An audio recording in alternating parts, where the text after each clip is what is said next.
नमस्कार, भारत की बात और नवीन कुशवाहा जी के साथ में आपका स्वागत है। और चलिए इनसे पूछते हैं कि आप पहले बीजेपी में थे और आप एकाएक मन कैसे बना लिए कि आपको कांग्रेस में जाना है। उसके फेवर में आप कुछ लिख रहे हैं कि कांग्रेस का बहुत सपोर्ट कर रहे हैं आप, और इससे पहले तो आप बीजेपी में थे और बीजेपी का फुल समर्थन कर रहे थे आप। तो इसके बारे में क्या कहना चाहेंगे? देखिए, सबसे पहले मैं जितने भी ऑडियंस श्रोता जो देख रहे हैं उनका मैं धन्यवाद करना चाहूँगा। और मैं जो है पहले बीजेपी में था और अब बीजेपी से अलग हो रहा हूँ या फिर उससे मोह भंग हो गया है। इसका सबसे बड़ा उदाहरण है कि मेरे साथ जो है फ्रॉड किया गया है, मेरे साथ धोखा किया गया है, झूठ बोला गया। हाँ, बीजेपी के माध्यम से।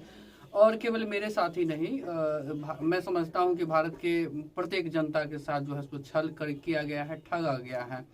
मैं आपको याद दिलाऊं कि 2013 में पटना में गांधी मैदान में बीजेपी की रैली थी जिसमें बम ब्लास्ट की घटनाएं हुई थी। मोदी जी आए थे और वहां पर बम फटा था, तो उस रैली में मैं भी था।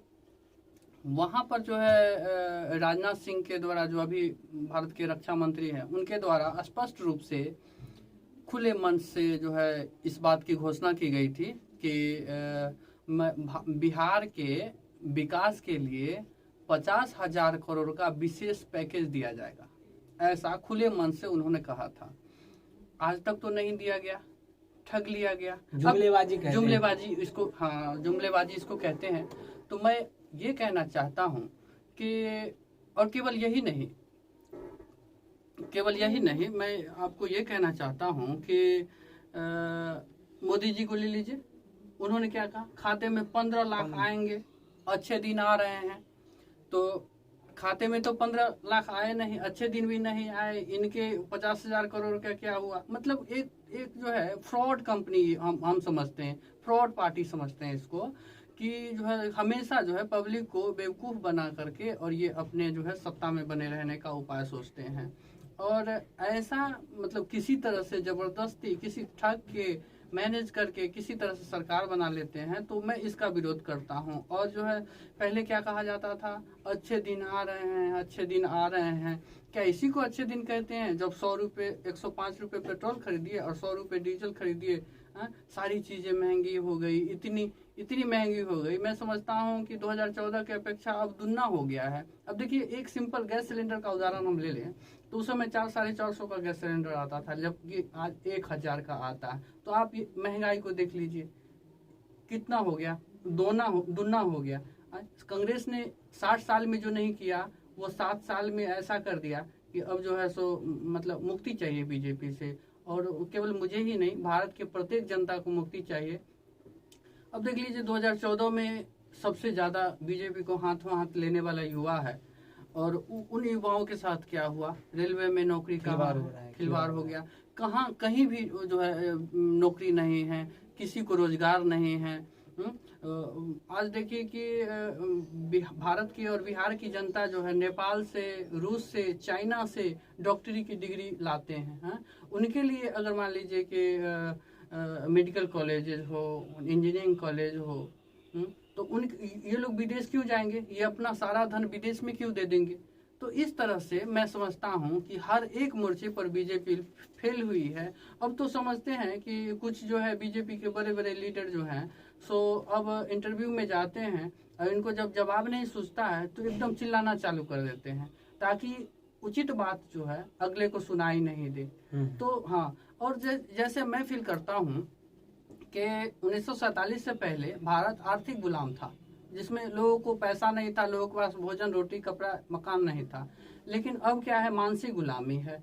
अब जो है आपके पास कुछ चीजें हैं, लेकिन आपके ब्रेन को ऐसा डाइवर्ट कर दिया जाता है कि भारत पाकिस्तान, हिंदू मुस्लिम, भारत चाइना, युद्ध, गोला बारूद, इसमें जो है डाइवर्ट कर दिया जाता है। जब एक बातें मुझे याद आ रही है कि हिटलर का कोई स्टेटमेंट था जिसमें हिटलर ने कहा कि पब्लिक को इतना निचोड़ दो, इतना तबाह कर दो, कि वो सिर्फ जीने को ही विकास समझने लगे। तो इस तरह से मैं समझता हूं कि आज जो है बीजेपी इसी तरह का हथकंडा अपना रही है, जो पब्लिक को इतना बर्बाद करना चाहती है कि उसमें छोटी छोटी चीजें अगर उसको दे दिया जाए तो वो जो है उसी को अपना सब कुछ मतलब विकास समझने लगे। तो इस तरह से जो है बीजेपी जो है देश की जनता के साथ खिलवाड़ किया है और इवन भारत के प्रत्येक युवा आबादी के साथ बहुत बड़ा विश्वासघात किया है, जिन्होंने इनको हाथों हाथ लिया और सत्ता पर काबिज किया।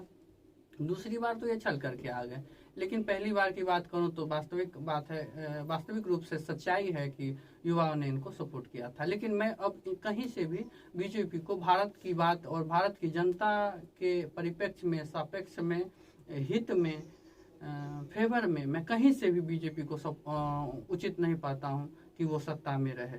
वो कहती थी कांग्रेस मुक्त भारत, लेकिन अब भारत के लोगों को बीजेपी मुक्त भारत चाहिए, ऐसा मैं सोचता हूँ। अच्छा, राहुल गांधी के बारे में क्या आप सोचते हैं, क्या कहना चाहेंगे उनके बारे में? देखिए, राहुल गांधी जी फेंकू नहीं है, इतना तो आप मानते हैं। वो बड़ी बड़ी बात नहीं करते हैं, इतना भी मानते हैं।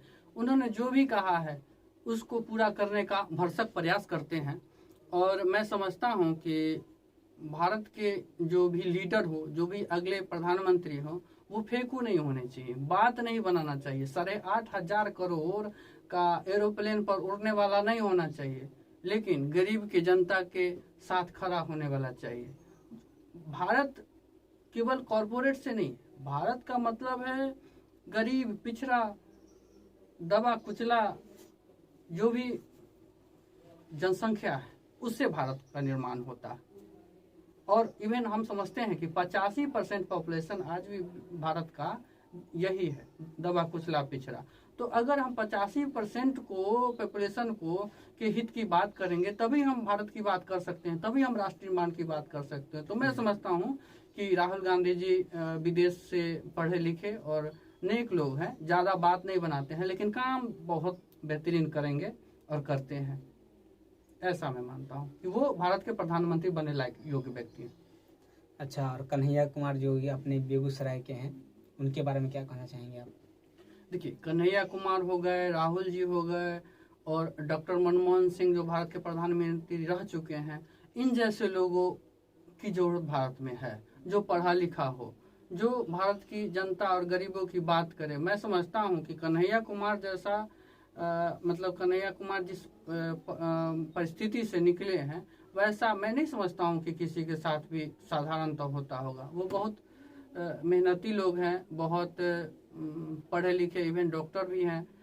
तो मैं समझता हूँ कि ऐसे लोगों को राजनीतिक में आने की जरूरत है, जो भारत का कल्याण कर सके, जो गरीबों की आवाज़ बन सके, जो दलितों, पिछड़ों, दबे कुचले की आवाज़ बन सके, जो उनके कल्याण के लिए कोई कार्य कर सके।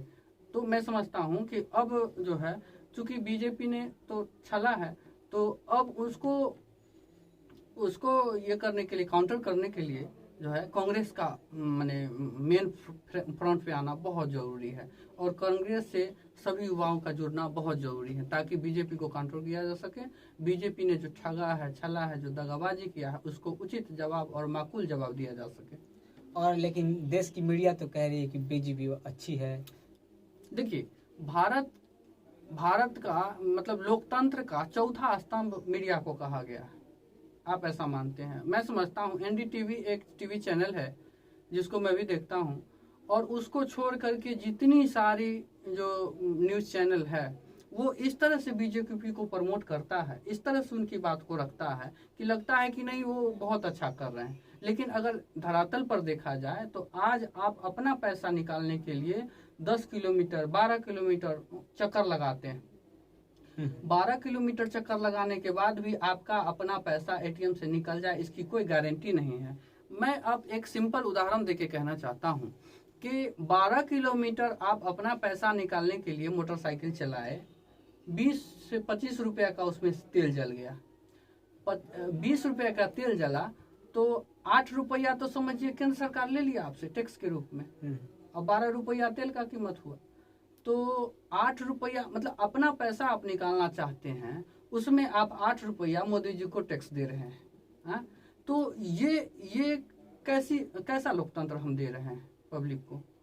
हाँ, कैसा स्थिति में कैसी स्थिति में देश को लाकर खड़ा कर दिया है कि आप अपना पैसा अपने जरूरत के हिसाब से नहीं निकाल सकते हैं। एटीएम तो खड़ा कर दिया कांग्रेस वालों ने, और कांग्रेस वालों के समय में जितना एटीएम था सब में पैसा था, लेकिन आज है नोटबंदी, जीएसटी, करते करते देश का वट लगा दिया है। आपका अपना पैसा समय पर नहीं मिलेगा और आपको भूखे रहना पड़ेगा, ऐसा कंडीशन कर दिया। तो आप इस देश की जनता को ये समझना होगा कि आपका पैसा आप निकालने जाते हैं, 12 किलोमीटर का राउंड लगाते हैं, उसमें जो है सो 20 रुपए का तेल जलता है, 8 रुपया आप जो है केंद्र सरकार को उसमें से टैक्स दे रहे हैं। तो बताइए देश की जनता की बीजेपी क्या क्या चाहेगी? चाहेगी किसी तरह से मरते रहे, उसके तिजोरी में आते रहे। मैं समझता हूँ कि बीजेपी एक पैकेट मार के तरह देश को चला रही है, जो हर गरीब गुरबे पिछड़े के बैंक अकाउंट को, जेब को चाकू से कुतर रही है, उससे पैसा निकाल रही है, जीत रही है, फ्रॉड कर रही है। अच्छा ये बताइए कांग्रेस पार्टी को, ठीक है, आप कैसे देखते हैं, उसका भविष्य के बारे में आप क्या बताना चाहेंगे? देखिए बीजेपी को काउंटर करना है तो कांग्रेस को मेन फ्रंट पर आना होगा, और मैं समझता हूं कि कांग्रेस पार्टी ही एक राष्ट्रीय पार्टी है जो बीजेपी को माकूल जवाब दे सकती है। नहीं तो फिर देश का तो समझिए कि अंधकार में है। देश का इवन जो हिंदू मुस्लिम करते करते झगड़ा करते करते देश का बहुत बुरा हाल हो सकता है। तो इसीलिए सबको एकजुट होकर के कांग्रेस पार्टी जैसे राष्ट्रीय पार्टी के साथ जुड़ना चाहिए और बीजेपी को काउंटर करना चाहिए। मतलब आपको लगता है कांग्रेस पार्टी सबके हित में काम करेगी? बिल्कुल, आज से नहीं, हमेशा से काम करते रहा है। अब बताइए रेलवे बीजेपी ने दिया और मोदी जी कहते हैं कि रेलवे बेच करके जो है सो हम विकास कर लेंगे। बताइए आप अपने घर का कूड़ा कचरा और सामान कब बेचते हैं? जब आप बदहाली में होते हैं, तंगी में होते हैं। तो बताइए देश का आपने तो किसी को रोजगार दिया नहीं। हाँ? कांग्रेस के समय में 5-10 लाख रोजगार साल में मिलता था, आप उस सब पर नुरुम कर दिए, मतलब ताला लगा दिए हैं रोजगार देने पे। तो बताइए देश का पैसा जाता कहाँ है? जो आपको देश की जो धरोहर है, जो रेलवे, उसको बेच बेच के, एयरपोर्ट बेच बेच के आपको जो है सो देश चलाना पड़ रहा है। आप कर क्या रहे हैं? आप कहाँ पैसा भेज रहे हैं? किसको माफ कर रहे हैं? अंतर्राष्ट्रीय स्तर पर फिगर चमका रहे हैं, हीरो बन रहे हैं। बताइए देश की जनता को तो आपने विलन बना के रखा हुआ। तो ये इस चीज का मैं विरोध करता हूँ, इसलिए कांग्रेस को आना चाहिए। चलिए इसी के साथ हम लोग अपनी वाणी को विराम लेते हैं और फिर मिलते हैं अगले एपिसोड में। तब तक के लिए